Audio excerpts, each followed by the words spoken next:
किसी ने क्या खूब कहा है कि जो मुस्कुरा रहा है उसे दर्द ने पाला होगा, और जो चल रहा है उसी के पाँव में छाला होगा।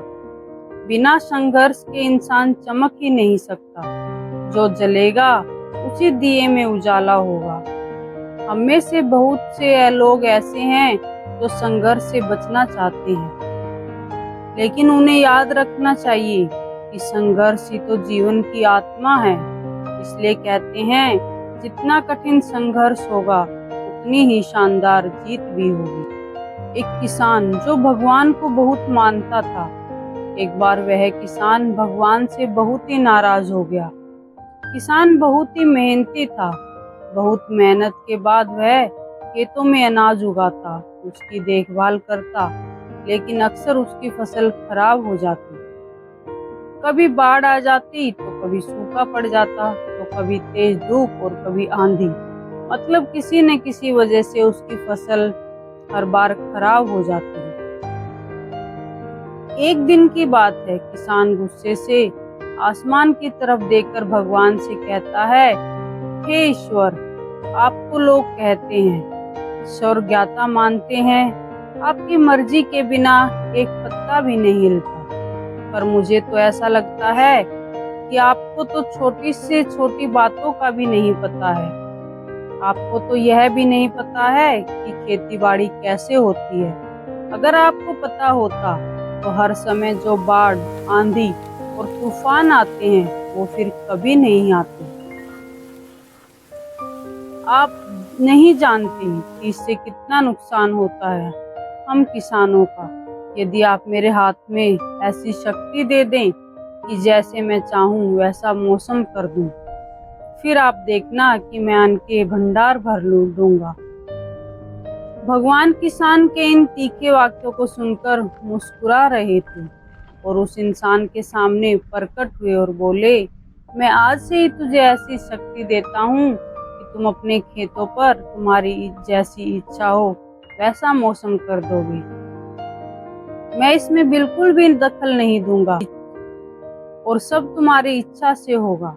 किसान वरदान पाकर बहुत खुश हो गया। अब किसान ने अपने खेतों में गेहूं की फसल बोई।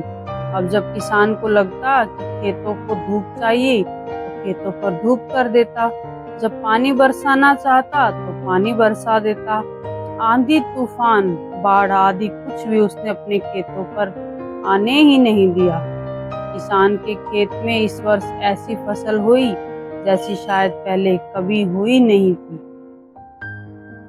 हरी भरी लहलाती फसल को देखकर किसान मन ही मन बहुत खुश हो रहा था और सोच रहा था, अब सबूत के साथ दिखाऊंगा भगवान को कि ऐसे किया जाता है शक्ति का सही उपयोग। मेरी सफलता देखकर तो उन्हें अपने नियम जरूर बदलने पड़ेंगे। कुछ दिन और गुजरे। अब फसल काटने को तैयार हो गई।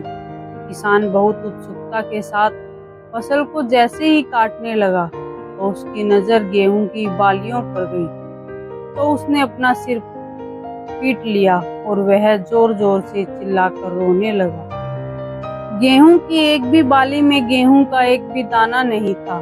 सारी बालियां अंदर से खाली थी। अब किसान बहुत दुखी हो गया। अब किसान ने भगवान को रोते हुए फिर से पुकारा, हे प्रभु, तुमने मेरे साथ ये क्या किया? तुमने मुझे ऐसी सजा क्यों दी? भगवान प्रकट हुए और बोले, पुत्र, ये तो होना ही था, क्योंकि तुमने अपनी फसल को संघर्ष करने का मौका ही नहीं दिया। तुमने तो उन्हें आंधियों से जूझने ही नहीं दिया, न तेज बारिश को सहने दिया और न ही धूप में तपने दिया। तुमने अपने खेतों को एक भी चुनौती का सामना नहीं करने दिया, इसलिए तुम्हारी सारी फसल अंदर से खोखली रह गई।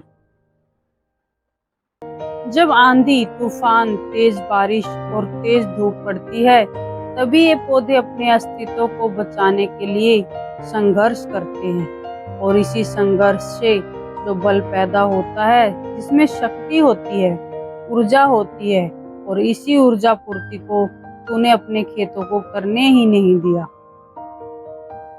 तेरे खेतों में बालियां सिर्फ इसलिए नहीं फूटी क्योंकि तुमने उन्हें कठिन परिस्थितियों से गुजरने ही नहीं दिया जहाँ उनके अस्तित्व का जन्म होना था।